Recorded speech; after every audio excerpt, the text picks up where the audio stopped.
you awake? I thought I heard you get up. Yeah, I'm awake. Sorry, I just can't sleep. Are you thinking about him? Yeah, a bit. Usually get back to sleep, my love. I'm fine. No, it's okay. What else is on your mind? I don't know. It seems weird, but I had one of the most vivid dreams of my life. I saw a fox on a snowy mountain, just looking confused and worried. Those eyes. I can't get those eyes out of my head. She was running in the windy snow, looking for something. Do you think it has to do with you and what's been going on? I don't know. It was just a dream, Rachel. They're not meant to make sense. A lot's happened the past couple days, that's all. Well, if you're not going to sleep anyway, you should tell me. I want to hear. All right.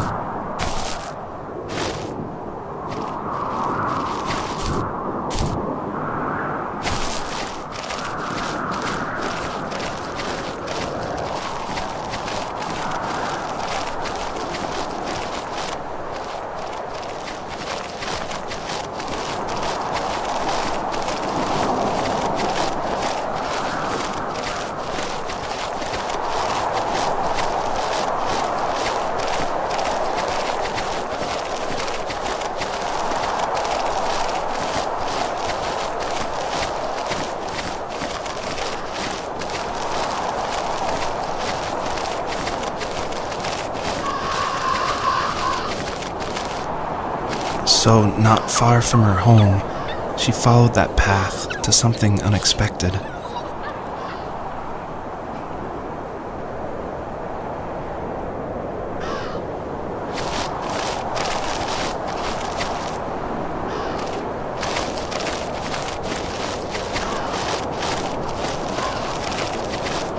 She couldn't stay, though.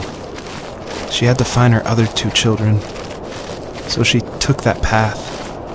She followed it towards something ancient, something with answers.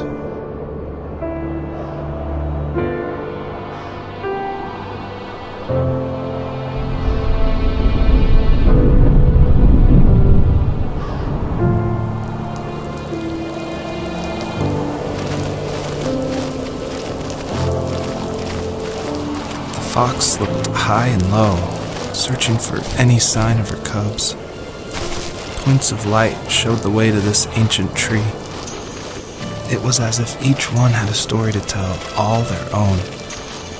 The land was trying to tell my story, too. I felt like I was right behind her the whole time.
As a kid, did you ever do show and tell in your class?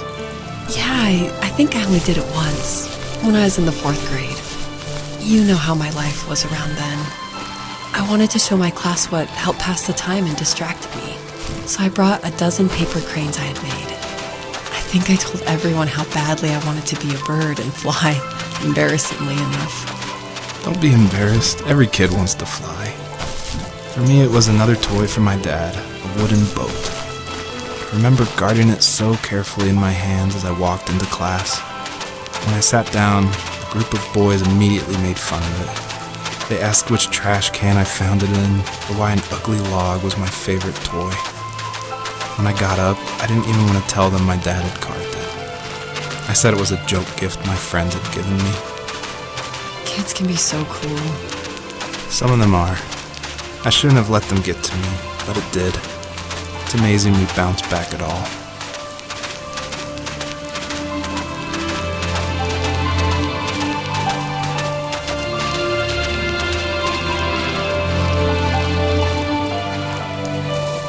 Do you remember what my dad did for a living? Wasn't he like a lumberjack?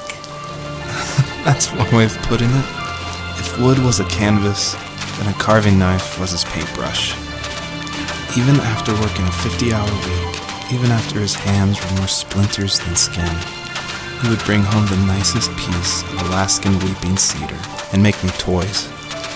That wooden train was the first toy I can remember, and I loved it. I just knew from a young age I was going to be a lumberjack, like my father.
Usually those kids would leave me alone, but somehow they could tell I was different. They made fun of how far away I lived. They called my dad a sourdough. I was a blabbermouth as a kid, telling my dad stories I made up for hours. But after that show and tell, I didn't tell him much anymore. He didn't know exactly what was wrong, but his best guess was that the toys he carved weren't cool enough. He carved me a tank and tried to tell me what it was like to be in a real tank as a serviceman. I didn't know your dad was in the military. Yeah, in the army. The sad thing is that I'd pretty much forgotten until just now. There's so much I still don't know about him. I'm sorry. He knows how much you love him. You're going to see him again soon and have some closure, I'm sure.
The older I got, the more I withdrew.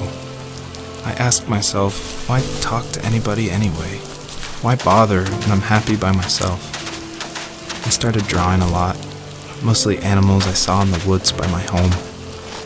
I then imagined designing my own hideouts with things like TVs and pantries full of chips and cookies. I think that idea of leaving home and drawing blueprints started my career. I found a lot of solace in that. I'm not surprised, but I did the same thing, you know? There's something special about having a place to call your own. And now look at us. Well, if you count renting in an overpriced city. It's as close as we can get for now.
My teenage years were full of sketching, angst, and trouble. I wasn't popular or unpopular. Maybe just forgettable. I guess that gave me a sense of freedom. So I hung out with crazy kids, doing crazy things, even though I mostly just watched the chaos ensue. We did it all. Put fireworks in mailboxes, hide roadkill in people's garages, break windows of the barber shop in Anchorage. My dad was furious, but he was so busy working he couldn't do much to stop me from going out. I think being an adult means there's no one to stop you making hard decisions. He had to make a living, and he couldn't be in two places at once. Yeah, I realize that now. But at the time, I was sure he was more interested in growing his business than what was going on with me. He was working another late night, and my friends were over, saying how bored they were and how they had come all the way out to my house for nothing. One of them mentioned how that old, ugly beyond belief truck was still in the garage, and how we should take it for a spin. I was only 15, so I kind of fought it for a while. The next thing I knew, we were careening around the mountain path, rocks spitting onto the sides of the cliff, while my dad's cringeworthy bluegrass blared out the speakers. I drove while my friends were in the back of that yellow and purple truck, throwing beer bottles and trash at anything remotely interesting. Felt like I was soaring in the air with borrowed wings. But all good things have endings. A cop outside of Eagle River pulled us over after he saw us in a bottle rocket into someone's yard. What followed was a long night of talking to disappointed adults and feeling smaller than ever.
After he drove me home from the police station, I blew up at him, saying how I never wanted to be like him, how I was going to be someone and leave that hick icebox for good.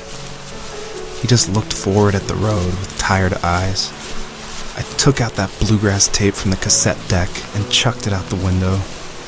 In my sage teenage wisdom, I thought I had proved the ultimate point. But my dad had a different idea. He slammed the brakes, slowly bowed his head while gripping the steering wheel, and finally looked at me. All he said, like it was a polite request, was, "Make this right." I sat there in silence, fuming, but I eventually got out and combed every square inch of the woods, muttering profanity after profanity. I found it 30 minutes later, near a small waterfall off the road. I went back to the truck, put the wet tape back in, and sure enough it worked. We didn't speak another word to each other the rest of the night. Wow, I knew you were a crazy teenager, but... It's hard to believe, isn't it? Surprises me too. It's like I didn't really know who that kid was back then. I bet my dad thought the same thing over and over. It's almost like he was saying, "Make this right," to himself, more than to me.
My friends would laugh about that night and talk about how crazy it was, and I laughed along, pretending it didn't bother me. But it did. I imagined my friends growing old in the bush, unable to find that thrill in those godforsaken ice fields. It's like those mountains were a literal wall, keeping me from leaving, where all I would have to look forward to are lumber yards and evening beers. I had to climb over. That was my only goal for a long time.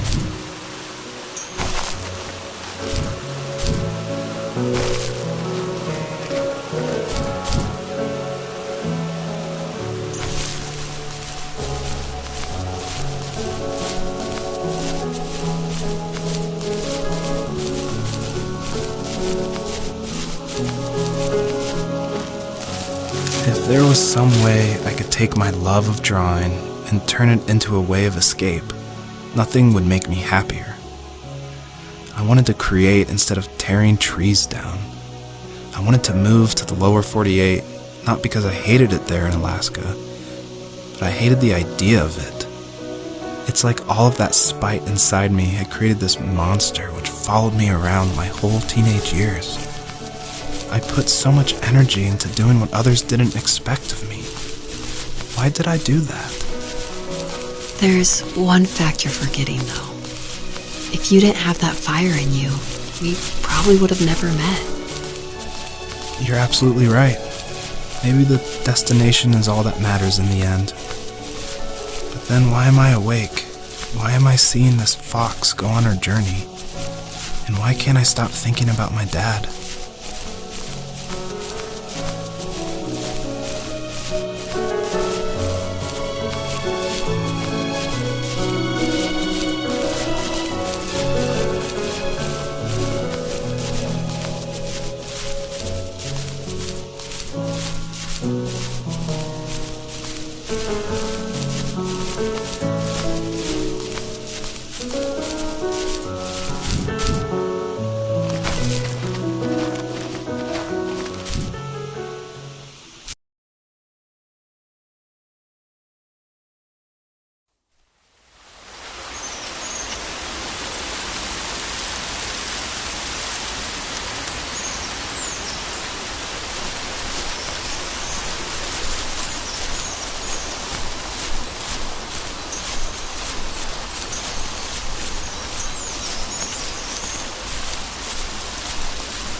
Even at my most distant, at the times when I detested him the most, he kept reaching out.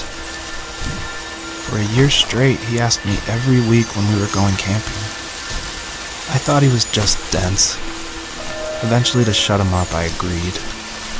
We carried out the worn lawn chairs from the garage and set up a cinder block campfire at the site we had always used behind the house. We walked down the mountain path, talking in the warm sunshine we only got a couple months of the year. Those 3 obsidian rocks shimmered alongside the shore, almost like sparklers pressed against a dark window. I'll never forget that wet stone on my feet, or how those massive mountains looked even bigger in the lake's reflection. I felt small, but grateful. As the sun set, my dad found something I hadn't seen for a long time. The tree where I'd made my first carving when I was 6. I hadn't even carved it. My dad had helped me, but I still called it my tree. Something about seeing my name there made me open up, and we talked about everything that night in that old camouflage tent. I told him how much I loved sketching and design, and how it would be a dream to study architecture in Seattle. I told him how I didn't get along with my friends much anymore, but that I didn't mind being alone. He told me he was there for me, and he joked that if all he had to do was write my name on a tree to finally get me to talk, he would have left me carved logs with novels on them in front of my room every morning. I don't know why it took me that long to realize it, but it was then I knew how much he had sacrificed for me. On our property, there were old abandoned pieces of a shed and car long left unused.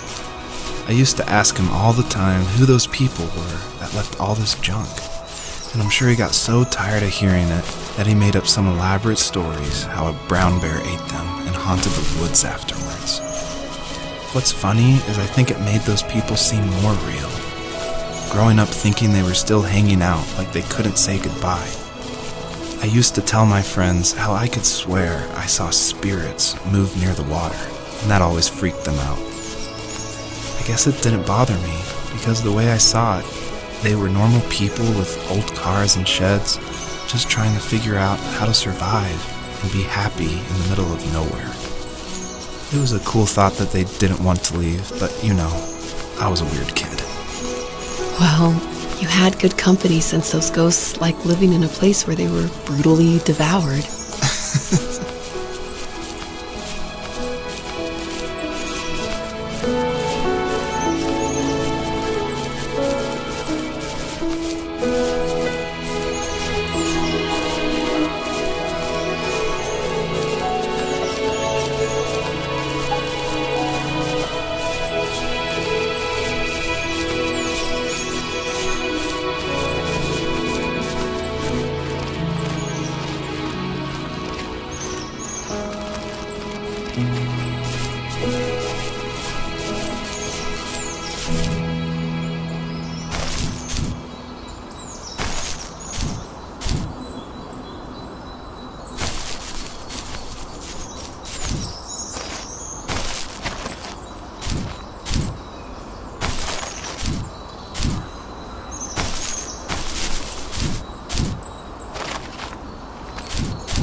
Dad built a lot of stuff in his free time.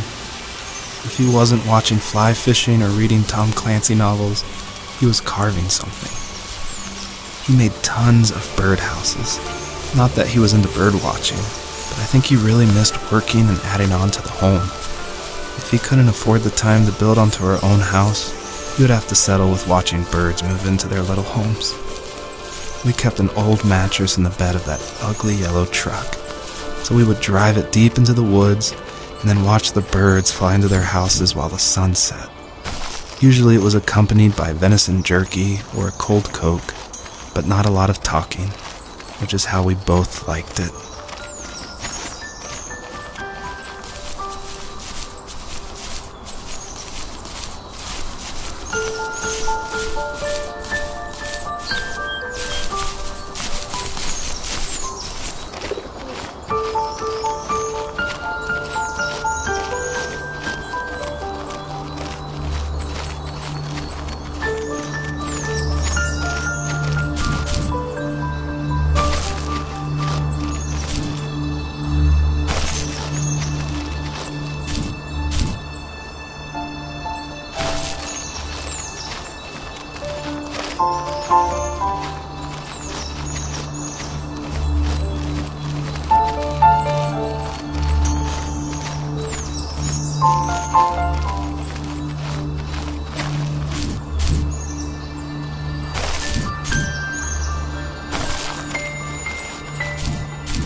stood nearby, unfazed, like nothing was wrong. My dad is dead, and he's never coming back, Rachel. I can tell you these stories, but I can never reminisce with him again. He can never hold a grandchild that we'll probably never be able to have. I can never talk to him again, and I'll never be able to say I'm sorry for everything.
I need to go to bed. I just can't talk about this anymore. Good night.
Joseph, You can't go to sleep feeling like this. I'm sorry for everything, and I know you need space, but I'm here for you. You don't need to feel so lost. Joseph, have I ever told you what my mother was like?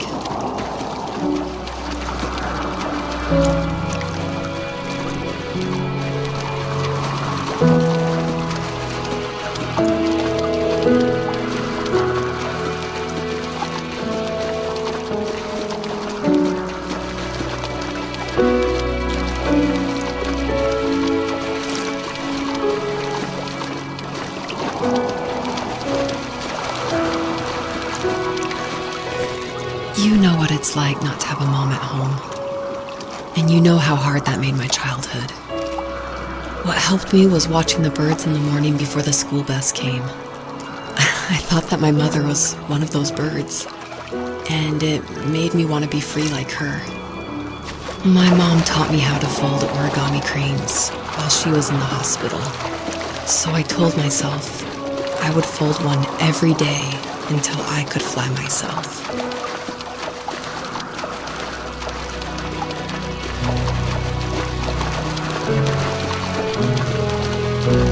I think we both have always loved animals, and for me that love started with a dog. Sometimes this Rottweiler would come up to our property line and wait at the fence for me, but only once in a while. I was sure to check every day immediately after school, and it usually ended in disappointment. I would even steal money from my passed-out dad just so I could buy these off-brand dog biscuits. Even when she did stop by, she never went beyond the fence. Why was she so scared? I think my dad was the opposite of your dad in almost every way, except he was in the military as well. He coped with alcohol of every kind. The trailer started falling apart, he got angry, and I withdrew. More and more I became the weird, quiet kid who made lots of origami birds and carried dog biscuits around. I think we were pretty similar when it came to being the weird kids. And that same sincerity in college was one of the reasons I was so drawn to you.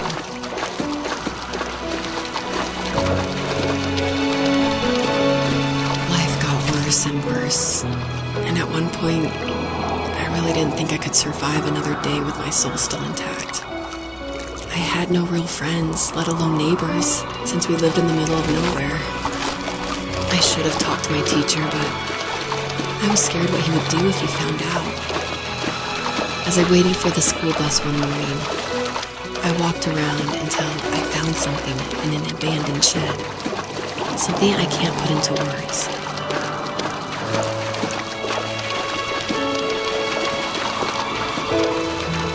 I summoned courage I didn't know I had, and I broke into my dad's room and found the key to the shed where he had locked my bike.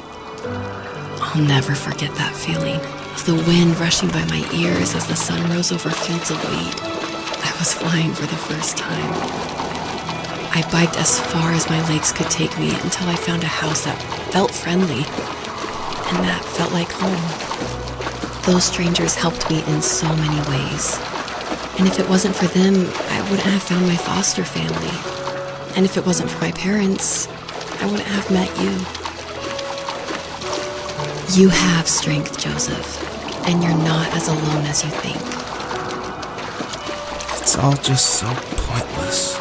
Just waiting for life to happen. It's like having the home I always wanted is cursed out of my reach. The thought of being a parent myself. How could I do that when I couldn't even be a good son? I'm sorry. I know what you're saying. I just don't know how things will work out. These quiet hours will turn into years. We'll wonder which roads passed us by. Then we'll forge a new road together. Besides, I discovered for myself that one fateful morning where any hopeful road leads to. There may be thorns and mist, but it always leads to the same thing. And what's that? Family. I'm so glad that you're part of my family, Rachel. And I'm glad you're part of mine.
The fox knew her last cub would be waiting for her at the first tree.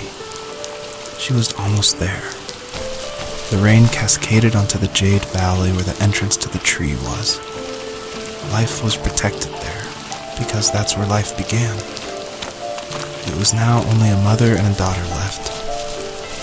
Items from my life still dotted the ground as she moved closer to her destination and destiny.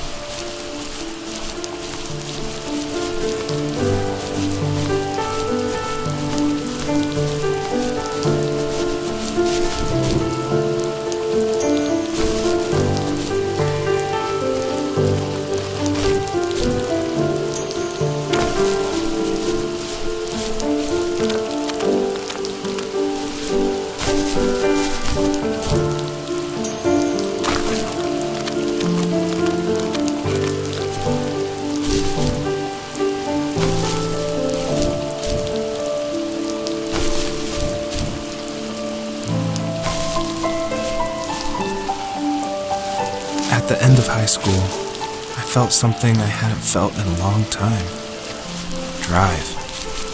I looked into the best architecture schools on the West Coast, then got a dose of reality when looking at other students' portfolios and the high cost of tuition. I still wanted to be something, to be the next Alvaro Siza, and to make those thousands of sketches worth something in my grand history. But now even an internship sounds impossible. Siza helped me understand how essential emotion is in architecture, and he also said light is the real composer of space.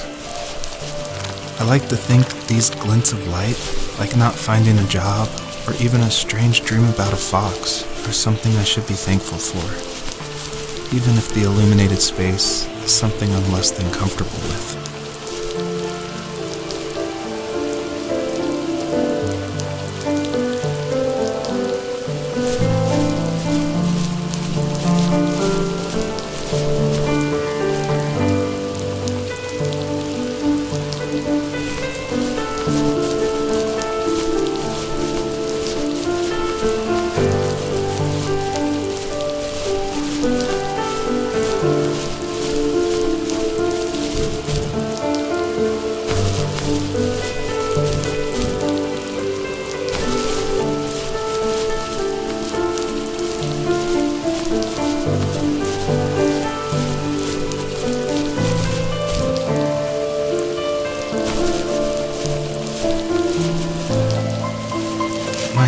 super supportive with my college plans.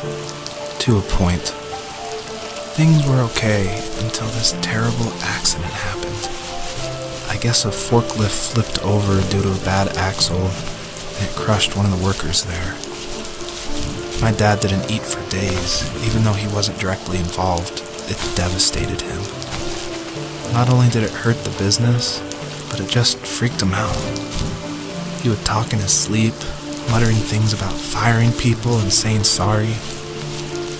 One fateful day he approached me, said that since my school search wasn't going well, I should finally be a man and take over the family business. He said one day he was going to die, and that all of his work, sacrifice, and even that man's life would be wasted in vain. I just lost it. Teenage me just exploded at the thought. I screwed up. I said things I shouldn't have. He was having a crisis, and I pretty much spit in his face.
Was that the last time you talked to him? No, I called on holidays, and he would call on my birthday. I guess we acted like nothing ever happened, which was stupid. Didn't want to ask about his lumberyard, and I'm sure he didn't want to ask about my job search. I never went back and visited. I think the last conversation we had was about what movies we had seen and what exactly a best boy is in the credits. I thought he would be here so much longer.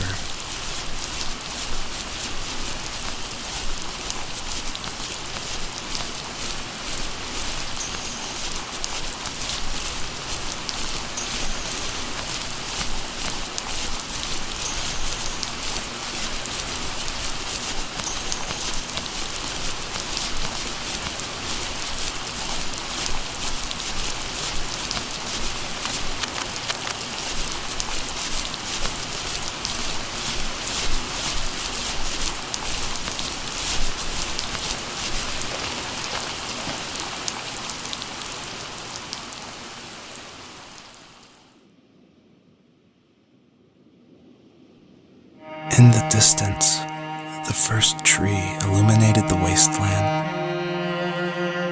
She couldn't go home anymore. She did the only thing she was capable of: moving forward. My dad died alone in the middle of the wilderness. I should have been talking to him more. I should have done a lot of things differently. If the first tree on earth brought life with it, if it taught the birds to sing and fly and showed saplings how to grow, what could it do for us?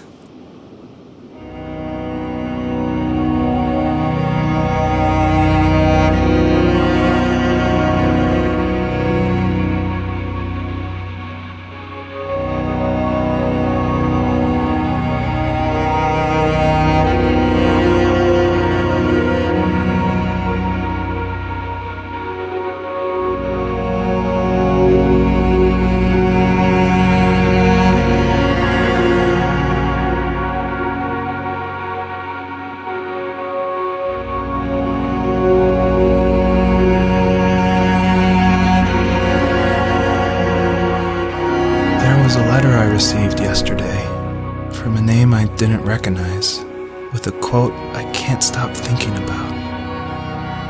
Death is not the opposite of life, but a part of it. More and more, I'm realizing one important truth. Each of us have our own journey to the first tree, but sometimes I'm not sure I'm ready to take that first step.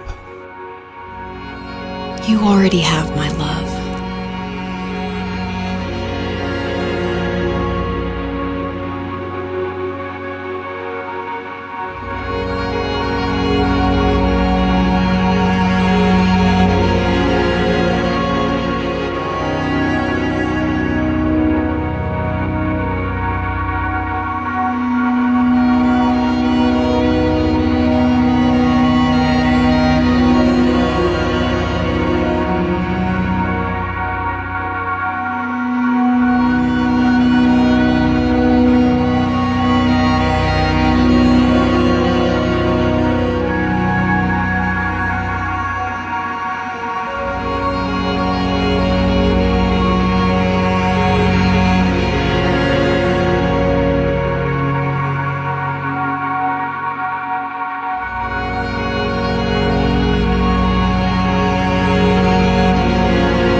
I guess her journey was over, but I have no idea. It was only a dream, a distraction from tomorrow. I don't think dreams normally bring back to memory so many important feelings. Maybe it was just a dream, but it was also a gift. Yeah, I suppose. But tomorrow we're getting on a plane to the last place on Earth I want to be. The only person that would have made the trip worth it is gone. You're going to see him and be with him one last time before you say goodbye. I have one last quote for you by Emerson, sealed in an imaginary letter from me to you. It is the secret of the world that all things subsist and do not die, but only retire a little from sight and afterward return again. Go to sleep, my love. We have a big day tomorrow, but I'll be there with you every step of the way. Thank you. Thanks for listening. Good night, Rachel. Good night, Joseph.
is this?